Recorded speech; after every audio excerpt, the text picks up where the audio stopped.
El deseado de todas las gentes, capítulo 66, controversias. Este capítulo está basado en Mateo 22, 15 al 46, Marcos 12, 13 al 40, Lucas 20, 20 al 47. Los sacerdotes y gobernantes habían escuchado en silencio las acertadas reprensiones de Cristo. No podían refutar sus acusaciones, pero estaban tanto más resueltos a entramparlo, y con ese objeto le mandaron espías que se simulasen justos para sorprenderle en palabras, para que le entregasen al principado y a la potestad del presidente. No le mandaron a los ancianos fariseos, a quienes Jesús había hecho frente muchas veces, sino a jóvenes, ardientes y celosos, a quienes pensaban ellos, Cristo no conocía. Iban acompañados por algunos herodianos que debían oír las palabras de Cristo, a fin de poder testificar contra él en su juicio. Los fariseos y los herodianos habían sido acérrimos enemigos, pero estaban ahora unidos en la enemistad contra Cristo. Los fariseos se habían sentido siempre molestos bajo la exacción del tributo por los romanos. Sostenían que el pago del tributo era contrario a la ley de Dios, pero ahora veían una oportunidad de tender un lazo a Jesús. Los espías vinieron a él con aparente sinceridad, como deseosos de conocer su deber, y dijeron: Maestro, sabemos que dices y enseñas bien, y que no tienes respeto a persona, antes enseñas el camino de Dios con verdad. ¿Nos es lícito dar tributo a César o no? Las palabras, sabemos que dices y enseñas bien, habrían sido una maravillosa admisión si hubiesen sido sinceras, pero fueron pronunciadas con el fin de engañar. Sin embargo, su testimonio era verídico. Los fariseos sabían que Cristo hablaba y enseñaba correctamente, y por su propio testimonio serán juzgados. Los que interrogaban a Jesús pensaban que habían disfrazado suficientemente su propósito. Pero Jesús leía su corazón como un libro abierto y sondeó su hipocresía. ¿Por qué me tentáis?, dijo, dándoles así una señal que no habían pedido, al demostrarles que discernía su oculto propósito. Se vieron aún más confusos cuando añadió: Mostradme la moneda. Se la trajeron y les preguntó: ¿De quién tiene la imagen y la inscripción? Y respondiendo dijeron: de César. Señalando la inscripción de la moneda, Jesús dijo: Pues dad a César lo que es de César y lo que es de Dios a Dios. Los espías habían esperado que Jesús contestase directamente su pregunta, en un sentido o en otro. Si les dijese: es ilícito pagar tributo a César, le denunciarían a las autoridades romanas y éstas le arrestarían por incitar a la rebelión. Pero en caso de que declarase lícito el pago del tributo, se proponían acusarle ante el pueblo como opositor a la ley de Dios. Ahora se sintieron frustrados y derrotados. Sus planes quedaron trastornados. La manera sumaria en que su pregunta había sido decidida no les dejaba nada más que decir. La respuesta de Cristo no era una evasiva, sino una cálida respuesta a la pregunta.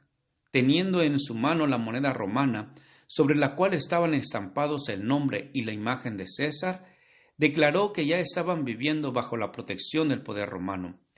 Debían dar a ese poder el apoyo que exigía mientras no estuviese en conflicto con un deber superior.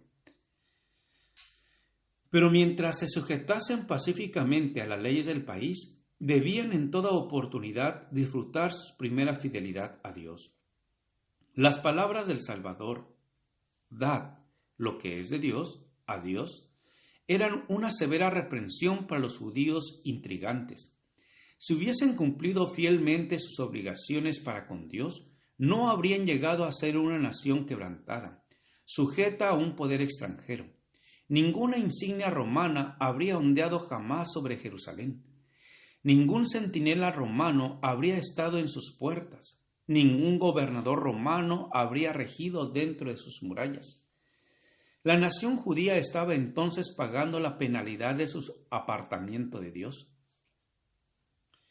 Cuando los fariseos oyeron la respuesta de Cristo, se maravillaron y dejándole se fueron. Había reprendido su hipocresía y presunción, y al hacerlo había expuesto un principio que define claramente los límites del deber que tiene el hombre con el gobierno civil y su deber para con Dios. En muchos intelectos quedó decidida una cuestión que los había estado afligiendo. Desde entonces se aferraron al principio correcto, y aunque muchos se fueron desconformes, vieron que el principio básico de la cuestión había sido presentado claramente, y se asombraban del discernimiento previsor de Cristo. No bien fueron reducidos al silencio los fariseos, llegaron los saduceos con sus preguntas arteras. Los dos partidos se hacían mutuamente una acerba oposición. Los fariseos eran rígidos adherentes a la tradición, eran rigurosos en las ceremonias externas, diligentes en los lavamientos, ayunos, largas oraciones y limosnas ostentosas. Pero Cristo declaró que anulaban la ley de Dios enseñando como doctrinas los mandamientos de los hombres. Formaban una clase fanática e hipócrita. Sin embargo, había entre ellos personas de piedad verdadera, que aceptaban las enseñanzas de Cristo y llegaron a ser sus discípulos. Los saduceos rechazaban las tradiciones de los fariseos.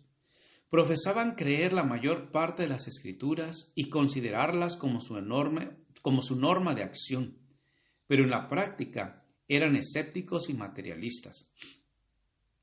Los saduceos negaban la existencia de los ángeles, la resurrección de los muertos y la doctrina de una vida futura, con sus recompensas y castigos.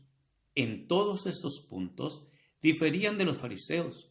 Entre los dos partidos, la resurrección era un tema especial de controversia. Al principio, los fariseos creían firmemente en la resurrección, pero con estas discusiones, sus opiniones acerca del estado futuro se volvieron confusas. La muerte llegó a ser para ellos un misterio inexplicable. Su incapacidad para hacer frente a los argumentos de los saduceos era ocasión de continua irritación.